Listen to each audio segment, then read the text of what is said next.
우리가 선한 목적을 가지고 일을 추진하여 성공했다고 해서 모든 사람이 다 칭찬하는 것은 아닙니다. 오히려 그 반대의 경우도 종종 있는 것을 봅니다. 때때로 우리는 일이 잘 진행된다고 생각할 때 뜻하지 않는 반대 세력을 맞이함으로 어려움을 겪게 되는 것입니다. 느헤미야가 유다 백성을 이끌고 성벽 재건 공사를 추진하고 있을 때도 이런 일이 있었습니다. 당시 성벽 재건 작업은 결코 쉬운 일이 아니었습니다. 하지만 느헤미야를 중심으로 모든 일이 일사불란하게 진행되고 있었습니다. 이때 예상치 못한 일이 발생했습니다. 산발랏과 도비아를 중심으로 외부의 대적들이 일어나서 이스라엘 공동체를 위협하고 나섰던 것입니다. 그들은 귀한 공동체의 성벽 재건을 반대하고 하나님의 공동체를 무너뜨리려고 나선 사탄의 세력들이었던 것입니다. 여러분 1절부터 3절 같이 읽을까요? 1절부터 3절 말씀 다 같이 시작. 산발랏이 우리가 성을 건축한다 함을 듣고 크게 분노하여 유다 사람들을 비웃으며 자기 형제들과 사마리아 군대 앞에서 일러 말하되 이 미약한 유다 사람들이 하는 일이 무엇인가? 스스로 견고하게 하려는가? 제사를 드리려는가? 하루의 일을 마치려는가? 불탄 돌을 흙 무더기에서 다시 일으키려는가 하고 암몬 사람 도비아는 곁에 있다가 이르되 그들이 건축하는 돌 성벽은 여우가 올라가도 곧 무너지리라 하더라. 여러분 산발랏과 도비아는 이전에도 함께 느헤미야를 찾아와서 조롱하고 협박했던 인물들입니다.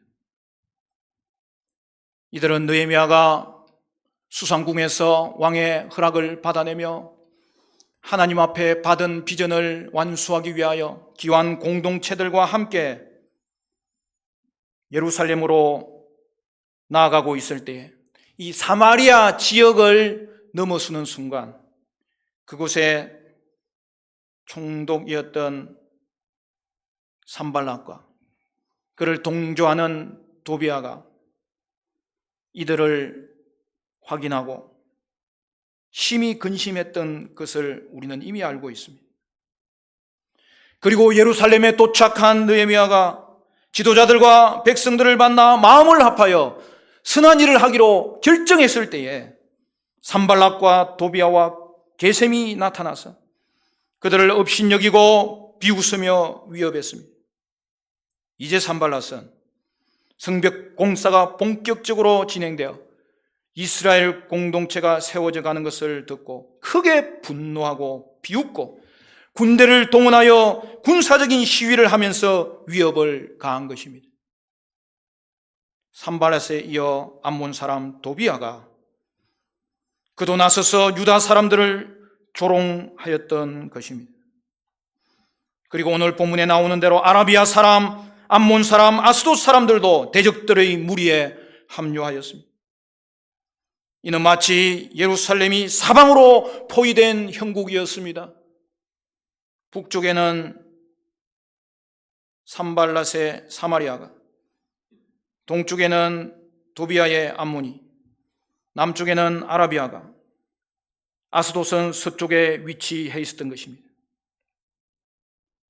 대적들의 위협은 지속되었고 또한 확대되는 것을 볼 수 있습니다. 분노와 조롱의 말에 이어 협박과 위협을 가하더니 그것으로는 효과가 미비하다고 판단하여 이제 직접 행동으로 나서서 예루살렘을 침으로 성벽 재건을 저지하려고 하였습니다. 8절에 그 내용이 나오죠. 우리 8절 말씀도 있습니다. 8절 말씀 시작. 다 함께 깨하기를 예루살렘으로 가서 치고 그곳을 요란하게 하자 하기로. 여러분 11절에는 더 분명하게 나오죠. 우리의 원수들은 이러기를 그들이 알지 못하고 보지 못하는 사이에 우리가 그들 가운데 달려 들어가서 살육하여 역사를 그치게 하리라 하고. 사랑하는 성도 여러분, 이와 같은 일들이 오늘 우리 가운데도 일어나는 경우가 있지 않습니까? 우리도 어려움을 당할 때가 있습니다. 우리가 직장에서 맡겨진 소임을 다하고 그 일이 승승장구하게 될 때 우리를 조롱하고 업심여기고 비웃는 세력들이 있을 수 있습니다. 그리고 하나님의 교회도 영적인 사역을 할 때 동일한 반대 세력이 부딪힐 수 있습니다. 그러므로 사랑하는 성도 여러분, 사역이 잘 될 때 더 기도하셔야 됩니다. 우리는 체질화되지 않으면 우리의 성품으로 자리 잡지 않는 것을 봅니다. 그래서 제일 큰 축복은 뭐냐면, 첫째는 예수를 믿는 거고, 두 번째는 믿음이 실감이 되어야 되는 거예요. 믿음이 체질화되어야 되는 거예요. 여러분, 좋은 일이 있을 때 더 많이 기도하셔야 됩니다. 물론 어려운 일이 있을 때도 성도는 기도하지만 좋은 일이 있을 때는 더 많이 기도하시고 더 하나님 예배하시고 감사할 수 있어야 되는 거예요. 우리가 승승장구할 때 사탄은 우리 마음에 타격을 주기 위해서 언제든지 다방면으로 공격하고 노리고 있습니다. 사탄의 계략에는 몇 가지 특징이 있습니다. 첫째로 사탄은 지금부터 조심해라. 나 사탄이다. 내가 시험거리를 너한테 던진다. 너 분명하게 너 경고했다. 이렇게 경고를 주고 다가오지 않는다는 거예요. 이와는 반대로 사탄은 오히려 광명의 천사로 위장하여 우리에게 다가옵니다. 둘째로 사탄은 약점이 무엇인지를 파악하고 그 약점을 집요하게 공략합니다.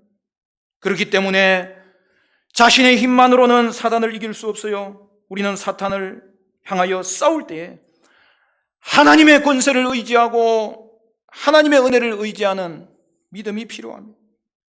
셋째로 사탄은 조롱의 말과 비난의 말과 비평의 말로 우리의 가장 연약한 부분을 후비며 뒤집어 놓습니다.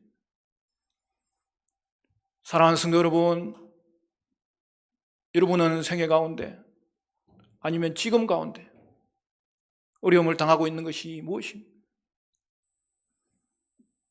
여러분은 살면서 입에 담을 수 없는 모함과 위험을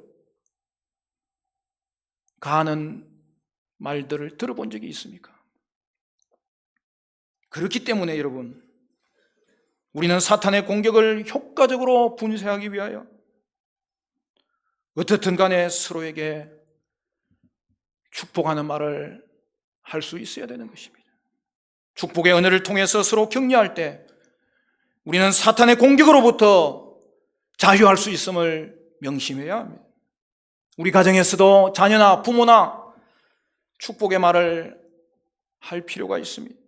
직장에서도 마찬가지입니다. 축복의 말로 상관을 격려하고 동료를 격려하고 부하를 격려해야 합니다.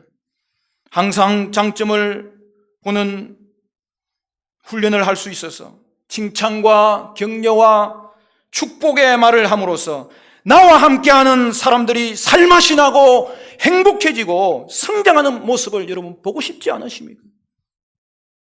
하지만 사탄의 공세는 그리 만만하지 않습니다. 사탄은 수단과 방법을 가리지 않고 우리의 약점을 공격하여 우리를 낙심하게 만들고 넘어지게 만들고 그리하여 호시탐탐 기회를 노리고 있는 것입니다. 그렇다면 세상으로부터 조롱과 비난을 받고 모함과 위협을 받을 때 우리 그리스도인들은 이를 어떻게 극복할 수 있을까요? 사탄의 공격을 이길 수 있는 방법은 과연 무엇일까요? 먼저는 결코 복수하지 않는 겁니다.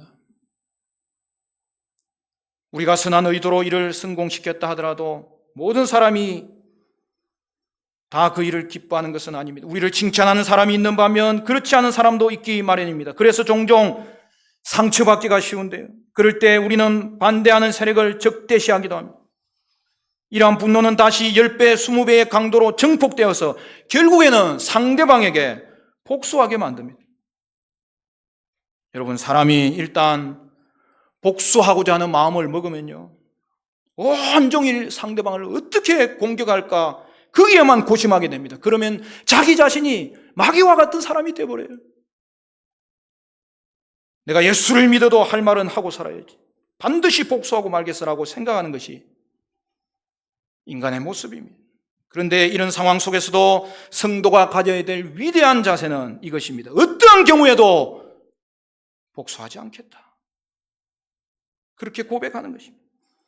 이것이 바로 오늘 느헤미야의 정책이기도 했습니다. 느헤미야는 당시 최대 강국이었던 페르시아 제국에서 왕의 측근 중에서도 최측근이었습니다. 따라서 그가 모략을 꾸미고 계획을 세웠다면 작은 사마리아 고을의 총독 산발랏이나 광야 지역 암몬의 도비야 정도는 얼마든지 제거할 수 있는 권세가 있었습니다. 그러나 느헤미야는 하나님이 자신에게 주신 권세를 결코 복수하는 데 사용하지 않았어요. 느헤미야는 성벽이 어느 정도 건축되어 대적들을 방어할 수 있을 때까지 어떠한 조롱과 모욕에도 흔들리지 않고 잠잠히 하나님을 바라며 그의 보호를 기대하며 담대히 공사를 추진했던 것입니다.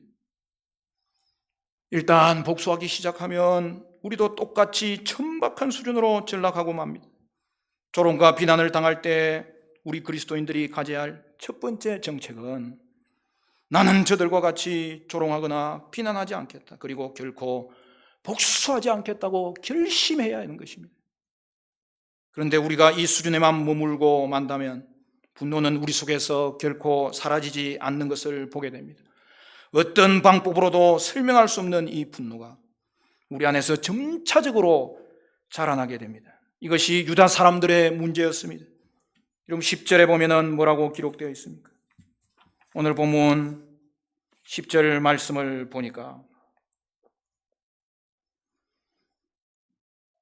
유다 사람들은 이러기를 흙무더기가 아직도 많거늘 짐을 나르는 자의 힘이 다 빠졌으니 우리가 성을 건축하지 못하리라 하고,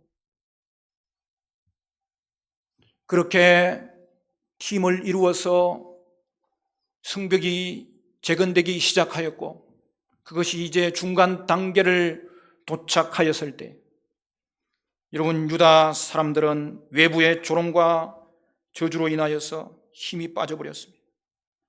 그들은 이제 지쳤고 피곤도 몰려왔습니다. 앞으로도 치워야 할 흙무더기들은 너무나 많았고 쌓아야 될 돌들도 많이 남아 있었는데 그들은 그만 낙심에 빠져 더 이상 일하고 싶지 않았습니다. 대적들이 금방 쳐들어온다고 하는 소식에 공동체 내부의 위기의식과 좌절감과 두려움이 일어났고 백성들로 하여금 공사를 할 수 없다는 비관론이 퍼지기 시작했습니다. 느헤미야가 상대해야 되는 대상은 이제 외부의 적들뿐 아니라 백성의 불평과 패배의식과 내부 분열의 적이었습니다. 사랑하는 여러분, 그들은 원수에게 복수하지 않는 것 이상으로 강력한 정책이 필요했습니다. 그것은 바로 기도로 원수를 하나님께 맡기는 것입니다. 여러분 느헤미야를 보십시오. 대적의 위협이 노골화되어가는 상황에서 느헤미야가 제일 먼저 취한 행동은 하나님께 기도함으로 대응하는 것이었습니다. 4절부터 5절 말씀을 보면 이렇게 되어 있습니다. 우리 하나님이여 들으시옵소서. 우리가 업신여김을 당하나이다. 원하건대 그들이 욕하는 것을 자기들의 머리에 돌리사 노략거리가 되어 이방에 사로잡히게 하시고 주 앞에서 그들의 악을 덮어두지 마시며 그들의 죄를 도말하지 마옵소서. 그들이 건축하는 자 앞에서 주를 노하시게 하였음이니이다 하고,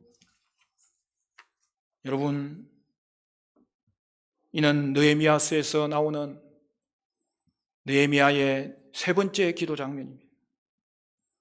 느헤미야는 자신이 직접 원수를 다루지 않았습니다. 그는 자신을 비난하는 사람들, 그 사람들을 하나님 앞에 놓고 하나님께 기도하였습니다. 하나님의 백성을 향한 대적들의 조롱과 방해는 하나님에 대한 도전이었습니다. 이를 안 믿음의 사람 느헤미야는 공의의 하나님께 호소합니다. 그는 성벽 재건의 성취가 하나님께 있다고 믿었습니다. 느헤미야는 주님 업신여김을 당하고 있습니다라고 호소하였습니다. 그리고 그들이 하였던 비판이 오히려 그들에게 돌아가서 이방에 사로잡히게 해달라고, 그들의 죄를 용서하지 말라고 기도하고 있습니다. 여러분, 느헤미야가 지나치다고 생각하십니까? 하지만 오죽하면 이런 기도를 했겠습니까? 얼마나 억울하면 이런 기도를 했겠습니까? 그런데 여기서 우리가 알아야 할 사실은 느헤미야가 자신을 공격하는 상대방에게 직접적으로 대응하지 않음을 주목하십시오. 느헤미야는 자신이 직접 대응하지 않고 주님께 억울하고 화난 모든 상황을 가지고 나와서 기도하였습니다. 기도가 비판을 대응하는 느헤미야의 첫 번째 행동이었습니다. 우리는 우리를 위협하는 대적을 하나님께 맡겨야 됩니다. 그렇게 할 때 하나님께서 그 문제를 직접 다뤄주십니다. 원수 갚는 것은 우리에게 있지 않습니다. 그 일은 하나님께서 하십니다. 대적들이 직접 침략하여 예루살렘을 치자고 계획하며 이제 그들의 위협이 최고조에 달했을 때 느헤미야는 다시 기도합니다. 이것은 느헤미야의 네 번째 기도 장면입니다. 9절을 보면 이렇게 되어 있습니다. 우리가 우리 하나님께 기도하며 그들로 말미암아 파수꾼을 두어 주야로 방비하는데, 느헤미야는 하나님께 기도하면서 또한 파수꾼을 세워 주야로 방비하였습니다. 그럼에도 두려워하는 백성들을 향하여 이렇게 말합니다. 우리 14절 말씀은 같이 읽습니다. 14절 다 같이 시작. 내가 돌아본 후에 일어나서 귀족들과 민장들과 남은 백성에게 말하기를 너희는 그들을 두려워하지 말고 지극히 크시고 두려우신 주를 기억하고 너희 형제와 자녀와 아내와 집을 위하여 싸우라 하였느니라. 하나님을 두려워하지, 환경을 두려워하지 말라. 무장하고 성전 재건을 계속해서 하여라고 명한 것입니다. 여러분, 오늘날 여러분이 겪는 문제의 가장 큰 원인은 무엇입니까? 그것은 한마디로 환경이 아니라 두려움인 거예요. 낙심의 근원도 두려움입니다. 사랑하는 성도 여러분, 여러분에게 어떤 두려움이 있습니까? 그것을 이기고 극복하는 비결이 무엇일까요? 오늘 본문을 통하여 저와 여러분의 평생에 이 두려움이 우리를 망가뜨리는 원인인 것과 이것을 극복하는 것이 무엇인지를 오늘 이 시간 하나님으로부터 음성을 듣기를 간절히 축원합니다. 오늘 본문에 분명하게 기록했듯이 그들을 두려워하지 말고 지극히 크시고 두려우신 주를 기억하라. 지극히 크다는 말은 무슨 뜻이죠? 하나님이 이 모든 것을 아신다는 거예요. 이 모든 것을 주관하신다는 거예요. 그러므로 우리가 두려워해야 할 것은 환경이 아니라 지극히 크시고 두려우신 하나님을 두려워해야 된다는 겁니다. 이것이 두려움을 이기는 비결이에요. 여러분, 두려움을 이기는 비결은 이 한 가지밖에 없습니다. 지극히 크시고 두려우신 하나님을 기억하는 거예요. 그 하나님을 믿는 거예요. 이 모든 것을 아시고 주관하심을 아는 거예요. 하나님의 함께 하심을 아는 거예요.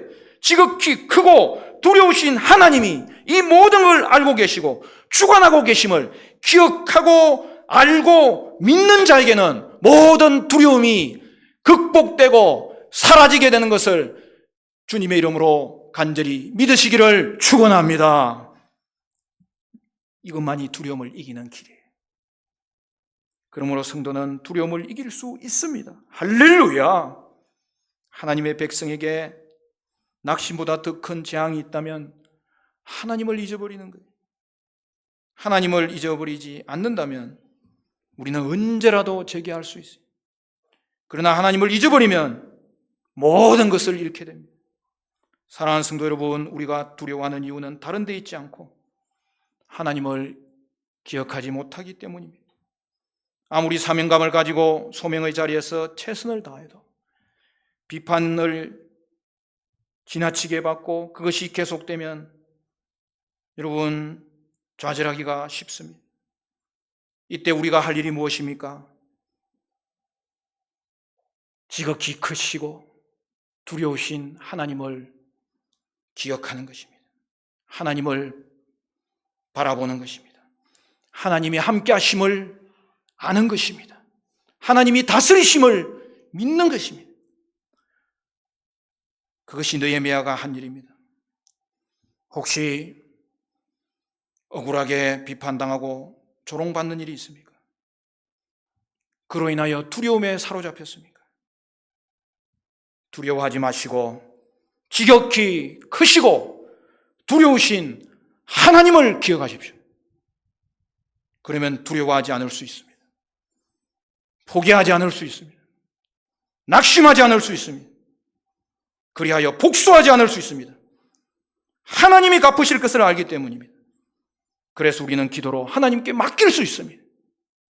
말씀을 맺겠습니다. 사랑하는 성도 여러분, 대적들의 위협 앞에서 복수하지 않을 뿐 아니라 하나님의 일하심을 믿고 기도할 수 있어서 지극히 크시고 두려우신 하나님을 기억하고 조롱과 비판 속에서도 낙심하지 않고 승리하게 되는 저와 여러분 되시기를 주님의 이름으로 간절히 축원합니다. 이 찬양하고